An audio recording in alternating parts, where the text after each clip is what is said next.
Olá pessoal, esse é o nosso terceiro vídeo onde nós estamos falando acerca da ressurreição dentro da segunda vinda de Cristo, ou o plano de Deus acerca da ressurreição. Então continue conosco. Você que não segue nosso canal, clique aqui para seguir o nosso canal, clique também no sininho para receber as nossas atualizações, e no link também do YouTube você tem todas as nossas redes sociais e como contribuir nesse ministério de Deus, de pregação do Evangelho e dos temas escatológicos, profecias e temas diversos à luz da palavra de Deus. Então, qual é o plano da ressurreição dentro de tudo isso que nós estamos falando, querido? O apóstolo Paulo, ele nos dá um esquema dos acontecimentos no plano da ressurreição, lá no primeira carta de Paulo aos Coríntios, capítulo 15, de 22 a 24. Paulo fala o seguinte: porque assim como em Adão todos morreram, assim também todos serão vivificados em Cristo, cada um, porém, por sua própria ordem. Cristo é as primícias, depois os que são de Cristo na sua vinda. E então virá o fim, quando ele entregar o reino de Deus e Pai, quando houver destruído todo principado, bem como toda potestade e poder. Ou seja, quando nós pensamos nisso que Paulo fala em 1 Coríntios 15, o fato de que haverá uma divisão no plano de ressurreição despreende-se, na verdade, que cada um, porém, por sua própria ordem. Ou seja, cada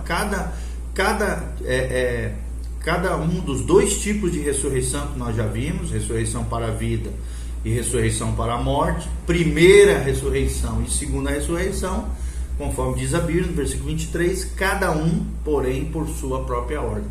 Ou seja, a ressurreição para a vida é um tipo de ressurreição, e a ressurreição da morte é outro tipo de ressurreição. A palavra ordem aqui é a palavra tagma, ou seja, de acordo com um especialista em línguas originais, Robertson, escrito também a sua obra com Plumer, essa palavra tagma ou ordem é uma metáfora militar da palavra também companhia, tropa, bando ou classe. Devemos então pensar que em cada corpo de tropas, vindo em sua posição e ordem apropriada, é o que dizem eles, Archibald Robertson e Alfred Plumer na sua obra First Epistle to the Corinthians, ou a primeira epístola de Coríntios. Então, pensando um pouquinho dentro daquilo que Robertson e Plumer mencionam acerca dessa palavra, ordem, tagma, tagma no grego, as partes então da ressurreição aqui são vistas como os batalhões que marcham num desfile de vitória bem organizadinho. Porém, é claro, esse conceito militar da palavra ressurreição aqui não pode ser por demais, obviamente, enfatizado. Harrison, um outro teólogo, também especialista em línguas originais, e principalmente no texto aqui de Coríntios, ele diz assim: é duvidoso se a força militar do mundo deve ser frisada a esse respeito, porque a metáfora aqui, ordem, da palavra ordem, com que a passagem começa, é a de primícias, e como vimos, isso exige, então, o termo bíblico é primícias, e como vimos, isso exige uma colheita semelhante em natureza às primícias relatadas na palavra de Deus. E essa ideia deve ser vista mais certamente como reguladora do sentido que a força de tagma, que é a palavra grega de ordem, sem dúvida, tudo aqui que Paulo pretende transmitir pelo uso da palavra tagma, ou ordem em português, é a ideia de sequência. Ou seja, algo que vai acontecer na sequência. Então, nessa sequência da marcha de ressurreição, Cristo é, sem dúvida, o líder do batalhão.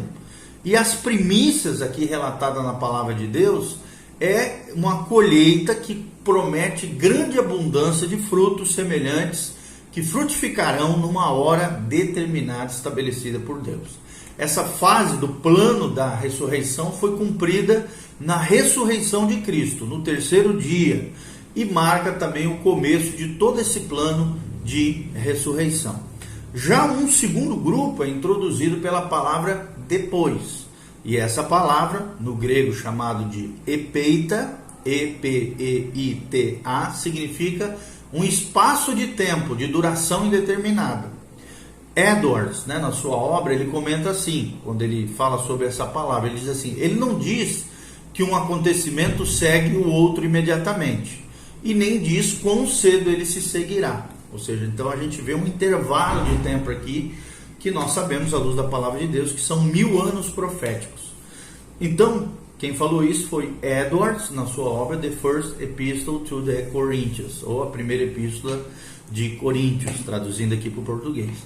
Então, pensando um pouquinho dentro disso que Edwards fala, há uma liberdade aqui que nós podemos pensar para abranger um espaço de tempo entre a ressurreição de Cristo e a ressurreição daqueles que são de Cristo na sua vinda. E nós sabemos que sim, esse tempo ocorre, porque nem todos ressuscitaram quando Cristo ressuscitou, não, só alguns, conforme relata a palavra de Deus, bem poucos que ressuscitaram na morte de Jesus, na cruz do Calvário, a Bíblia relata, e alguns ao longo da história da igreja, mas depois voltaram a morrer.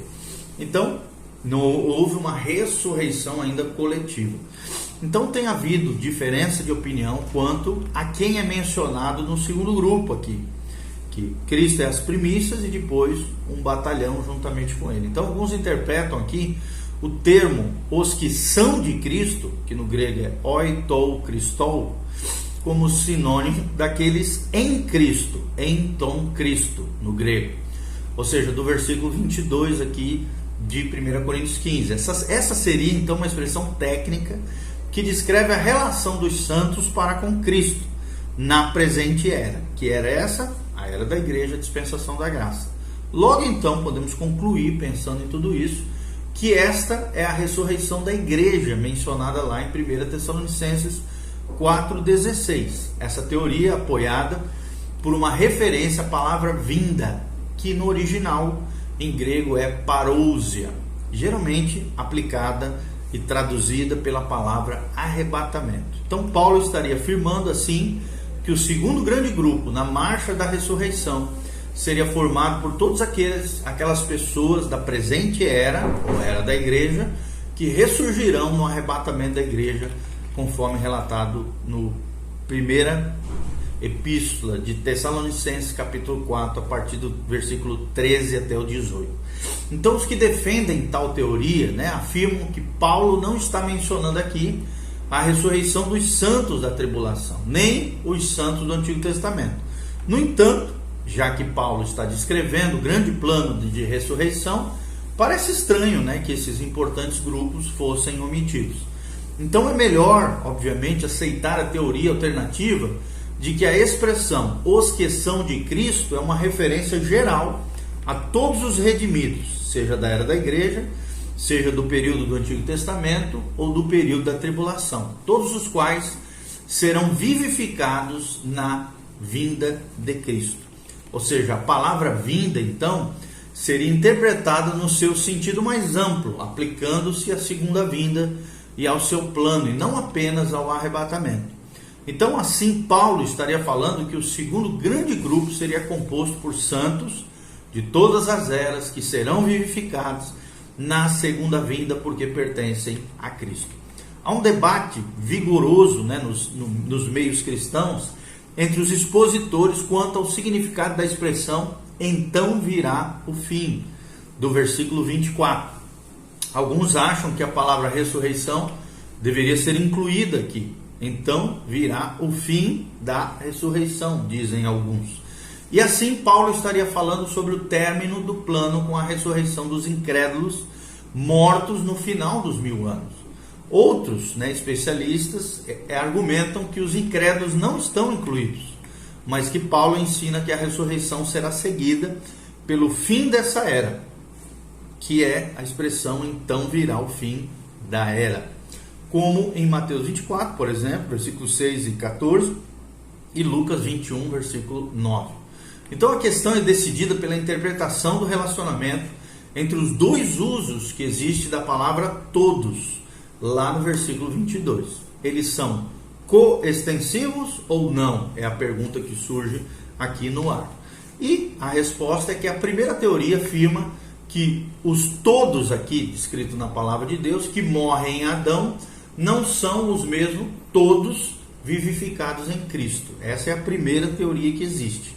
A interpretação dos que defendem essa posição é a de que no versículo, embora todos os que estão em Adão morram, a ressurreição descrita inclui apenas os salvos que estão em Cristo, entre parênteses. E o fim aqui, entre parênteses, deve então referir-se ao fim desta era, a era da igreja. Harrison, resume os argumentos dessa posição quando escreve o seguinte: a interpretação do versículo 22 de 1 Coríntios 15 geralmente é usada para apoiar essa construção, e considera a segunda uma ocorrência. Pantes, no grego, que significa do português a palavra todos, ela é coextensiva à primeira, ou seja, a palavra todos aqui, o termo todos da Bíblia Sagrada, é universal em ambos os casos. É certo, então, nesse ponto, que dificuldades começam acerca da teoria descrita. Como observamos em outra conexão, a palavra zoopoitensontai é um termo grego, muito forte e muito complexo espiritualmente para ser usado com respeito a todos os homens. O termo natural para a ressurreição de um tipo totalmente abrangente seria o egei restai. Egei restai seria o melhor termo aqui. As palavras, entre aspas, em Cristo, não podem ter nenhum significado inferior ao que tem em qualquer outro lugar. E essa fase fala da conexão soteriológica. Quando eu falo sobre soteriologia, eu estou falando da ciência ou estudo acerca da salvação. Então ela pode ter essa conexão soteriológica mais íntima e poderosa com o próprio Cristo. Os incrédulos não estão incluídos. Meyer e Godet, que são outros dois eruditos, teólogos, estão no caminho errado quando supõem que em Cristo tem aqui um significado diluído que permite aplicação a incrédulos. Tal aplicação exigiria um dia cristol, ou em vez de em Cristo, ou o dia de Cristo. Então, a segunda dificuldade aqui é o fato de que toda essa discussão do capítulo 15 aqui de Coríntios tem em vista apenas crentes. Pelo menos nada é dito claramente sobre qualquer outros. Paulo então centraliza a atenção de seus leitores em Cristo, como a primícia dos mortos crentes. A palavra aparque, ou primícias no português, e aparque no grego, e o verbo koimai no grego, que significa dormir, aplica-se apenas a crentes. Cristo não é a primícia dos outros, já que eles devem necessariamente ser de todo diferentes dele, ou seja, do próprio Cristo em sua ressurreição. Então aqui os mortos incrédulos também não dormem, entre aspas, que aqui está falando de morte, mas eles morrem aqui fisicamente. Então uma dificuldade se apresenta no uso artificial e inédito da palavra, do termo aqui telos, que essa construção exige. A palavra significa fim, no sentido absoluto de término ou de conclusão. Então, às vezes, essa palavra é usada no sentido de propósito ou alvo, mas esse uso como equivalente de um adjetivo, como, por exemplo, ressurreição final. Não tem nenhum exemplo na Bíblia Sagrada. Então, tal dificuldade pode ser resolvida ao considerarmos a sua força normal de substantivo, ao incluir o termo bíblico da ressurreição. Caso em que toda oração ficaria, entre parênteses, então virá o fim da ressurreição. Mas uma teoria que exige a inclusão de palavras que são cruciais, a sua integridade deve permanecer sob certa suspeita. Quem fala isso é Harrison, na sua obra escatológica, tá bom? A mesma teoria também é apoiada por Vini. Vini é um outro teólogo, especialista em línguas originais. Ele escreve isso na sua obra W.E. Vini, é o nome dele completo, 1 Corinthians, ou 1 Coríntios. É como se fosse um comentário acerca de Coríntios. Ele diz assim: como Adão é o cabeça da raça natural, e em virtude dessa relação com ele, a morte é o destino comum dos homens, então pelo fato de que Cristo é o cabeça da raça espiritual, dos regenerados aqui, todos os que possuem relação espiritual com Cristo serão vivificados.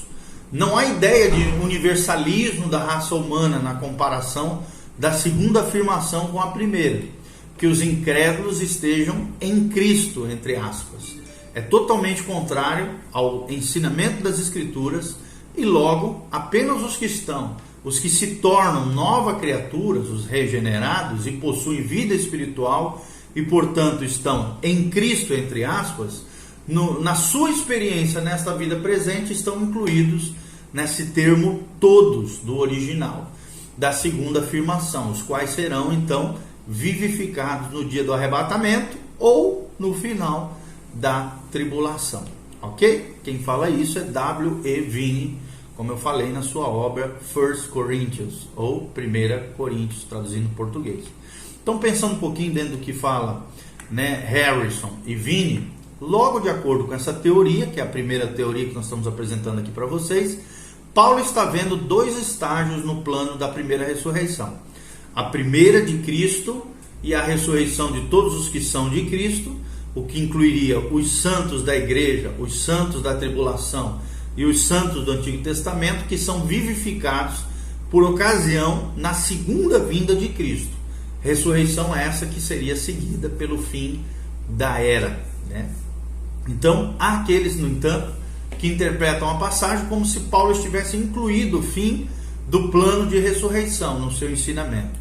Assim, então, a expressão, entre aspas, em Cristo, seria entendida como instrumental, entre aspas, por Cristo. Quem fala isso é Robertson e Plumer, que nós já mencionamos aqui, estudiosos com relação a isso. Eles dizem assim: talvez Paulo esteja pensando sobre uma terceira ordem aqui, a palavra tagma, aqueles que não são de Cristo, que serão vivificados pouco antes do fim, mas durante toda a passagem os incrédulos e os ímpios ficam de lado, se é que chegam a ser lembrados. Feinberg, também um outro teólogo, ele fala o seguinte: o contexto aqui fala sobre ressurreição, e a ressurreição final está em vista aqui, de acordo com vários comentadores, né? Afirma Feinberg. Com os últimos concordamos, ou seja, o apóstolo demonstrou aqui que há estágios definidos na ressurreição dos mortos. Primeiro, Cristo, que é as primícias. Segundo, os que são de Cristo na sua vinda. Terceiro, a ressurreição final dos incrédulos. Quem falou isso foi Charles Feinberg, na sua obra Pré-milenialismo or Amilenialismo, ou Pré-milenialismo e Amilenialismo, tá? O nome, traduzindo em português, a sua obra do inglês. Pridham, um outro teólogo, descreve a ordem dessa maneira: o apóstolo aqui distribui o grande trabalho da ressurreição como uma manifestação do poder divino em 3 atos definidos e independentes. Primeiro, a ressurreição do Senhor Jesus. Segundo, a ressurreição dos seus na segunda vinda.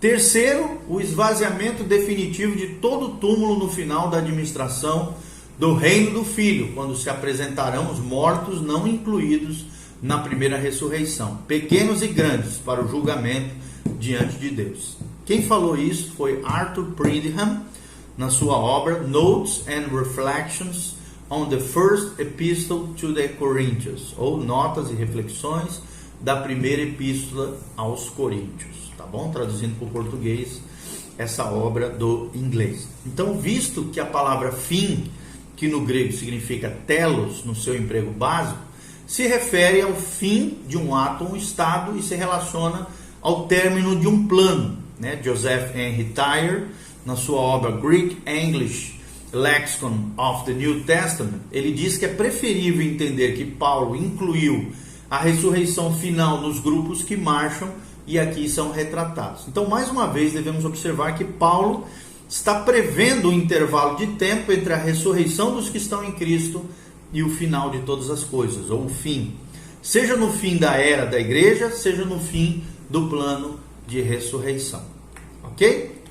E terminamos com as palavras de Vine, também especialista na obra já citada, que é Primeira Carta aos Coríntios, né? First Epistle to the Corinthians, é o nome da obra do Vine.